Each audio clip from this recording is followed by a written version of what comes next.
Okay, we're live? All right. It went away. We gotta wait for the other 12 phones to get live real quick. Thank God for Good. editing software. I know, right? Okay, So, right? yeah, we're ready. Good? All right. Hey, guys. Ricky here with 7drums. And I have the great pleasure of introducing Isaac Monts, 7drums drummer, all the way from Connecticut. Came over here to hot Texas to expect some hot weather. And what does he bring us? A cold front.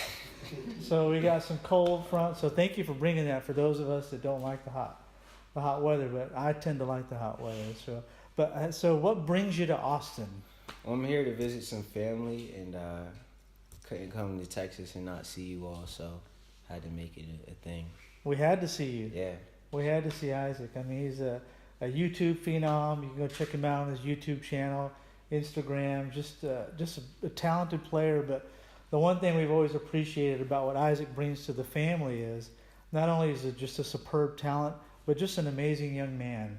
And everything that he does, who he portrays, who he is. And so I want to thank you for always being a great advocate, not only for the brand, but for you too as well. So we just want to just spend a little time here with Isaac, ask him a few questions, kind of get to know him. We've been knowing each other for like a year now, a little over a year. Just hit the year. So just some questions that some of the drummers out there may want to throw out there. Yeah. Earlier, Isaac and I were talking about, I said, man, do you have any like young drum stalkers and that text you and DM you all the time? And so sure enough, right? So one thing that Isaac is very responsive. So if you have any questions at all, please reach out to Isaac. He'll answer as best as he can. So just really quick, I have some questions for you. So how long? To get to where you are today, talent-wise, is phenomenal. So when did you start playing drums? How long have you been playing? I've been playing since 2. There's pictures of me like on my kitchen floor with like boxes and hitting pots and pans and different things. And your brothers and sisters? Yeah, you were hitting them too? Yeah, I was. So really just in the church, at a young age, just going to church with my parents and watching the drummers and being jealous and crying when I couldn't play and all that stuff. And I can remember like being 2, 3, 4 years old, going to this store in Wethersfield, Connecticut called Creative Music. Okay. And I remember this like it was yesterday. I'll be running around like drum set to drum set, and all the guys working at the store like watching me, asking my mom, how old is he? And when it's time to go, obviously cry and be sad, but then we go the next day. So that's pretty much how it all started. In the church and just at home on the floor, boxes, whatever I could find. Yeah. Just to hit something, So have you stopped the crying? Or you still cry when? No, I don't cry. Well, maybe in my personal life. Yeah, there you go. That's awesome. So the other day, I guess it was this past weekend, you posted a video. Yeah. And you played piano. Which was, I was like, man, look at all the likes and the engagement you got. So drums and piano? So how'd you do that? I don't really consider myself just a drummer. I'm a musician. Really, I guess like growing up in the church, I was influenced by all the music. Obviously, the drums were like the biggest thing that I saw and was attracted to. But as I got a little bit older, I started playing around on the piano, and went to college, got a college degree, so I understand my music theory. I took, like piano 1 and that kind of thing just to get my fingers moving, and pretty much taught myself everything else. So really just try to be versatile with my musicianship as much as possible. And piano is a great secondary instrument for the drums. Yeah, correct? Either piano or bass. Rhythm section instruments are important. So, the drummer and the bass player are locked in, like you were talking about earlier with Weckl and that story. So really just rhythm section. Bass is my next. I started playing guitar for a little while, and I got too busy posting videos and working and that kind of thing. So I forgot the chords I learned, but I'll pick it back up soon. There you go. It sounds like you're a fast learner. I'm sure you'll pick it up pretty quickly. Yeah. So one of the questions I always get when I would either teach students or people asking me, hey, my son wants to start playing or my daughter wants to start playing, and they'll ask me, how long before they get good? Yeah. And my answer is always depends. Right. I don't know. So again, I know us here at the family, we think that you're one of the top level. Just the way you're able to play, feel the music, do all the things you do, and that doesn't come with 10 minutes of practice a day. Like, I mean, what was your commitment to that? Like, what did you just sit down and go, you know what, just an hour today, or did you put parameters on yourself, or did you just love it so much? From morning to night. I'm like, walk us through that. So growing up, I would say probably 5th, 6th, 7th grade, I was able to play pretty much whenever I wanted to. Mm-hmm. So, I was playing, whether it was drum set or I watched the Drumline movie 75 times with Nick Cannon. Yeah. So I remember this. I took my bathrobe belt and tied it around my snare and really be walking around the house thinking I was marching in a band. That's awesome. So between just playing drum set between those years, and then once I transitioned to high school, marching band really got me into rudimentary stuff. Mm-hmm. And that was rigorous hours on the field, really practicing a lot. And so I developed a lot of my practice habits in my high school age. Mm-hmm. And then, really, so there's kind of this misunderstanding about what practice really is, and so some guys will go in and say, I'm having a practice session, but you're playing all the stuff Mm-hmm. So there's kind of levels to practice. There's kind of the studying.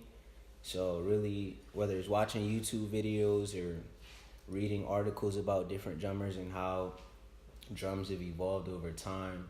And then there's the actual, in the practice room, I'm trying to get this thing with my right foot doing this and my left foot doing this and my hands doing this, and I sound like crap, and I'm doing it at 60 beats per minute. Right. So I can get it, and then I eventually speed it up. So that's really what practice is. And I would say that, through college, I really had to spend at least 45 minutes a day. Mm-hmm. That was your minimum. That's the minimum, at least 45 minutes a day. And so you warm up with, some rudiments. And I really used the book Stick Control. Love that book. So all that hand stuff, and then just polyrhythm stuff between the feet and getting my independence together. So, there's working on that, and then there's working on music. Mm-hmm. So splitting my practice time between, okay, I want to get to the next level as a drummer, but then I've got these 5 charts I got to learn for big band. So through college, definitely at least 45 minutes a day, and if I couldn't practice for a certain day, I would make it up and spend a couple of hours, and then also practice is not always on the kit. Sometimes you're on a drum pad. A lot of times I'd spend so I can't play kit if my parents are home at 10 o'clock at night, so I'll sit in my room on a pillow and just play with my hands, right. Get my hands faster. So there's different ways to practice, and I've kind of spent my time in different ways, practicing different things, not always just drum set. Right. So I'd be willing to bet that the number one practice pad in the world is a steering wheel. Oh, right? Red lights, traffic. Stop signs. I mean, the whole front seat is like a drum kit. And you got a metronome, your blinker. Right. When you your put your blinker or blinker, your windshield wipers. Your windshield wipers. You got your metronome and your practice pad right there, all the way to go. Ironically, I was listening to some song and my blinker was like a polyrhythm. So it was 3/4, and it was perfect in time with the song. It was crazy. That's awesome. I like what you're saying about the different ways that you're practicing. I think when I grew up, it was just put on my headphones, put in an 8-track, Yeah. and back then it was Queen or Stanley Clarke. Yeah. Those were the only 2 8-tracks I had.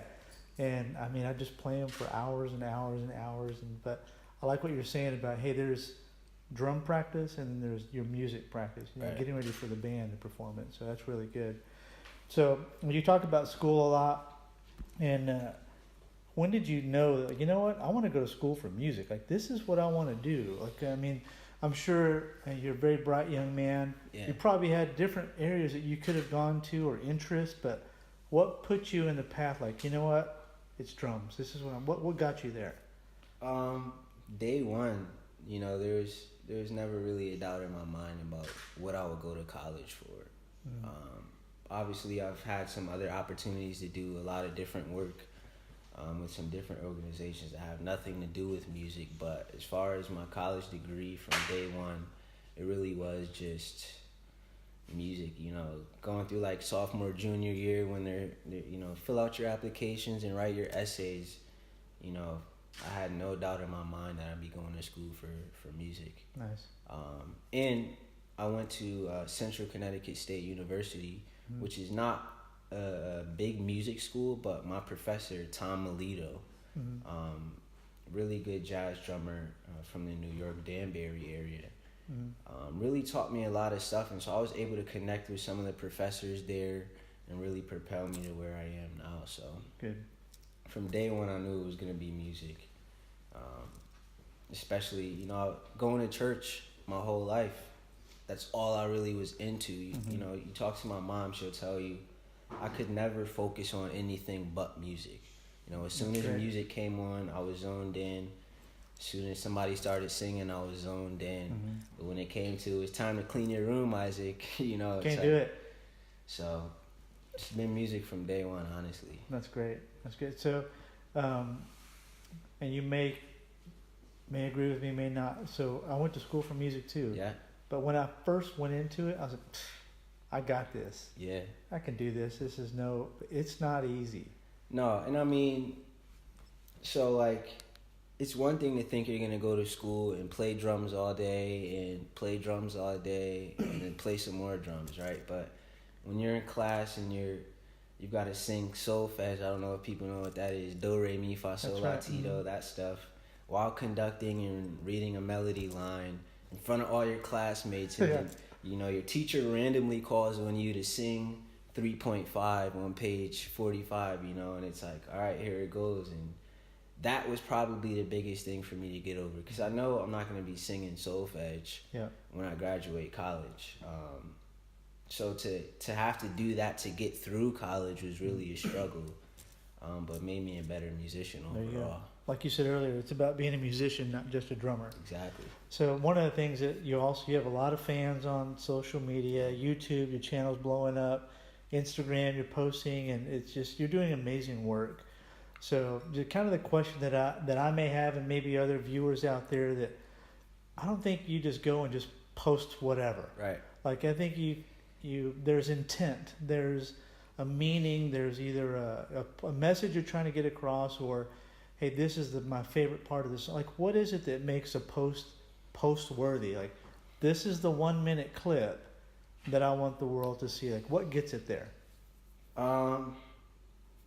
The amount of time you spend on it. You know, anything can be post worthy, I feel like, if you prepare it enough. And, you know, as I've been doing different things and just trying to grow all together, you know, I've realized it's not about being perfect. You know, I feel like everything should be post-worthy. You know, you shouldn't try to hide your flaws from social media. And a lot of guys can get caught up in trying to be perfect for their Instagram page. But it's really important to just be transparent and be who you are. So sometimes I'll post funny videos of me, like when I went to go do a fill and completely drop my stick. Because I'm human.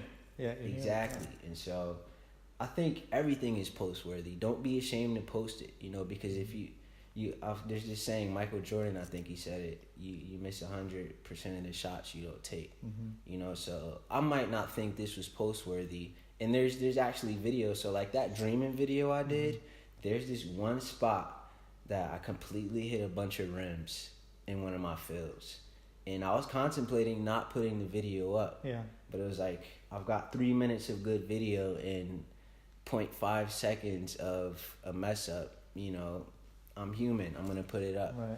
And so you can get caught up in trying to be perfect, but I think everything should be post-worthy. And here I am trying to play those rim parts. I was like, how's he playing these rim parts? It was a mistake. That's good, man. So so you do a big thing too for musicians is kind of time management. Yeah. You play in a jazz band. You play multiple, I think, right? You have school. You have job. I mean, you teach. Right. You take lessons. I mean, how do you juggle all of that? like you said, time management. You know, it's important. I think priorities. You know, what are your priorities? So obviously, number one is making sure you can survive. You know, so you shouldn't be trying to play a drum gig or practice your drums, you know, if you know you have schoolwork to do, because right now as a student, to survive you have to get good grades, you know, that kind of thing. Or if you know you got your car bill due, don't try to go buy this cymbal, you know. So like priorities. And so I'll prioritize, I'll look at my month, you know, and I say, okay, I have 10 things to do that have nothing to do with drums. And then I have these other 10 things to do that have to do with music, but not like me playing my drums. And so it's just about spacing your time out and really just staying focused and knowing what's important in the moment, you know. And just, it's easy to get caught up in, oh, I have so much stuff to do, but really just being calm about it. And time goes by fast, but a minute is a really long time. You can get a lot done in a minute. There's this practice technique that I learned from one of my favorite drummers, Calvin Rogers. And it's like doing 200 bars of something a day. What he did was 200 bars of just like a straight pocket beat with a metronome. And I switched it up to be 200 bars of like this triplet kick pattern, you know, that I can't really do that well. I can kind of do it, so I'll slow it down a little bit so I can do it easily, and then I'll do it for 200 bars straight. And it was only 5 minutes, but the amount of burn that I felt in that 5 minutes was crazy. And then when I got on the drums that Sunday, it was like those triplets were flying out of my foot, you know. Wow. So you might think you need to spend 3, 4, 5 hours a day, you know, doing this, or I'm never going to be this good of a drummer. No, you could spend 10 minutes doing something that you can't do that well at a slower tempo, you know, and still be able to live your life and do what you need to do. So time management is really important. Yeah. One of the next questions I was going to ask was, you know, what advice would you have for young drummers? But I'm going to skip that because you've given a lot of great advice from the moment we clicked this video going on multitude of areas. So the question this isn't on the list, so I'm throwing one out to you. We kind of talked about a little bit on the drive over here was that, by the way, we are at Casa Avila, their Airbnb. You should check them out. Really good. I'll be here in a little while. Yeah, Zaida is the cook, the chef Zaida, and she cooks. She's got the deal. They have an office. David has a little office here. You can do print backs, drum keys, and everything. It's fantastic. Anyway, yeah, they got plenty of wine too. So if you follow David Avila Photography, you'll see some of the wine pictures he's got. So one of the things that we talked about over here was, or I asked you, was who is your favorite drummer? Yeah. And you didn't really give me an answer of who your favorite drummer was. You just said kind of who inspires you, like who motivates you, So you inspire a lot of young drummers. You inspire me. Actually, you inspire me not to play anymore because I can't be that good, so I'm just not going to play anymore. So just kidding. But you're really, really talented. I know there's a lot of people that will watch this video and watch your videos that are in awe. Yeah. You know, even some of our family members that they don't play, but they just like, that dude, he's special. So it's kind of a twofold question. Like, who are the people that inspire you to play and inspire you to do, but why do they inspire you? What is it about them that makes you keep doing what you're doing? So first and foremost, you know, I've always got to look up to God, you know, as my biggest inspiration. Just because I've seen the way life is played out in so many different ways and so many different experiences. And so really my number one motivator is that God gave me this gift to impact someone else's life. So I would say that's like my first biggest inspiration. Then when we get to talking about drummers, you know, there's a few that I can name that kind of, you know, through my middle and high school years really inspired me. Number one is going to be Calvin Rogers, major gospel drummer, Fred Hammond's music director, pretty much played with all gospel artists you can think of. So he really this one album, it's Thirsty, Marvin Sapp Thirsty. And I mean, I'll be in my room with my headphones on, running down all those records like, yo, did you hear that double paradiddle he did? How did he do that? Like flipping out with my friends and then going home like, I gotta figure this out. And so that record was like major for me as far as just approach to a song and that kind of thing. But then when it started, I started thinking about branching out different styles. Like I played in a rock band in high school.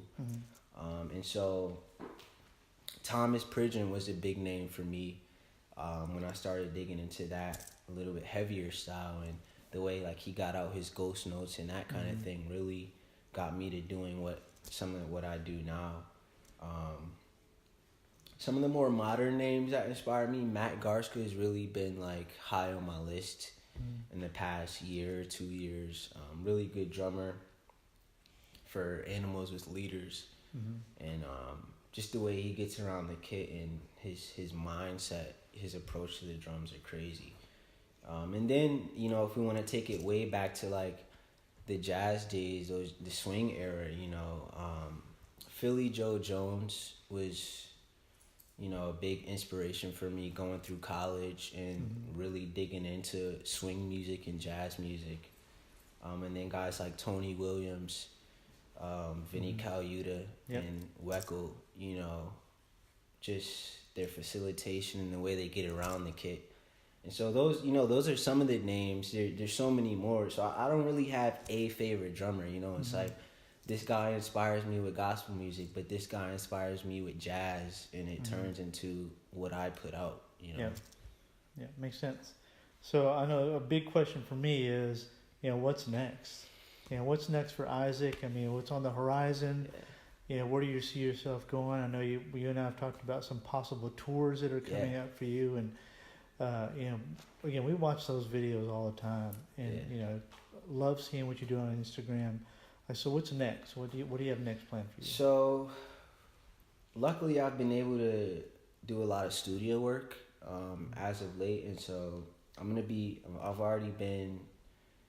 This one album, David Davis, a jazz sax player from Connecticut, he just released his album, so I was on the title track, Dig This. It's on Apple Music and iTunes. You posted that, I think, stuff. right? Yep. Yeah, okay. So, between that, a very good friend of mine, Lawrence White, his album's coming out very soon. We just recorded the last 2 songs at Telefunken like 2 weeks ago. So that album, I'm pretty much on that whole album. Nice. Ace Livingston, another pretty big name in the gospel industry, played with people like Youthful Praise, other secular artists like Mary J. Blige and that kind of thing. He's doing a lot of jazz stuff, so I'm on his up and coming record. I did one song on that record for him, and then we're looking at doing some international tours pretty soon with him. So, there's only a matter of time before that blows up. And then I've got this one opportunity that's on the hush hush, until it was certain, but I'll know by April 29th. That's looking like a 15-day tour in like 14 or 13 different cities. Oh wow. New Orleans, that's the biggest name I can think of right now, but pretty much all down the East Coast, some spots in Tennessee. Yeah. So that's on the horizon as well. So, and then I also got some stuff in the works with you all that's right. also on the hush hush. So there's a lot of good stuff coming out. That's good, man. Well, it was a pleasure. I mean, we love having you down here. You're going to be here. You were here for Monday through Thursday, and we weren't not going to let this opportunity slip by from Connecticut to here. We got to meet your dad. It was awesome. So we'll be talking more about him later and his journey, and I can't wait to share that with the public. So that's going to be awesome. But you're a pleasure now. Again, not only to watch, but just to thank you for taking time out of your busy schedule and being with your family to hang out with us and enjoy some food and some fellowship. And we love having you as part of the family, man. So my pleasure. We love it. Thanks a lot. Yeah. So thank you guys. Go check out Isaac. You want to give them your Yeah, Instagram so and your YouTube? Just go on my website, isaacmontsmusic.com, and my Instagram is isaacmontsmusic_. And you'll find everything there. So follow me, subscribe to my YouTube page. I'm doing a free giveaway, so you might be able to get into that. And yeah, just stay in touch. We're doing some great things. Awesome. Thank you guys.